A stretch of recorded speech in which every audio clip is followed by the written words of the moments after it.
Thank you Shrinik and Tania for having me. আর এত বড় একটা অপরচুনিটি দেওয়ার জন্য আই এম টোটালি অনার্ড। আমি মার্গারেট বিশ্বাস, আমি একটা ইনফ্লুয়েন্সার। আমার বেসিক্যালি ফেসবুক আর ইনস্টাগ্রামে আমি রেসিপি বানাই, ভিডিওস করি, আর একটা সিম্পল হাউসওয়াইফ। এগুলো হচ্ছে আমার হবি। অ্যান্ড মোস্ট ইম্পর্টেন্টলি আজকে এত বড় একটা অপরচুনিটি পাওয়ার জন্য I M literally very thrilled.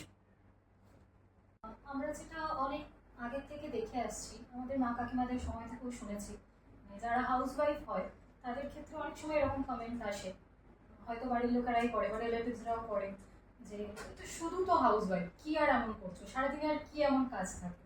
তো এই বিষয়টাকে খুব ছোট করে দেখা হয়।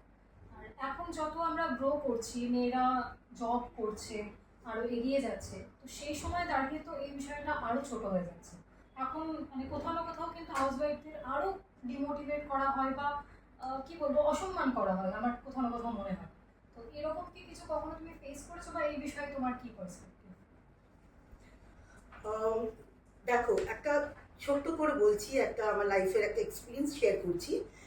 সেটা হচ্ছে যে আমাদের যখন বিয়ে হচ্ছিল আমার হাজব্যান্ড আর আমার, তখন আমি সিটি ব্যাংক মুম্বাইতে জব করতাম। আমার হাজব্যান্ড মার্চেন্ট নেভির ক্যাপ্টেন এখন, কিন্তু তখন তিনি ক্যাডেটের করতেন, মানে কোর্স করতেন, মানে ই ওয়াজ জবলেস।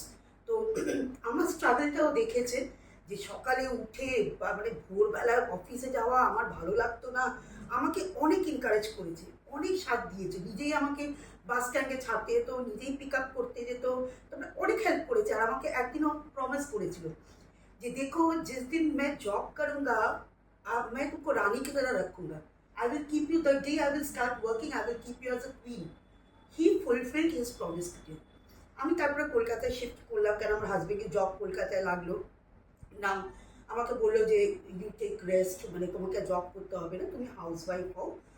তারপর আমি হাউস ওয়াইফ হলাম, কিন্তু house wife is also big job.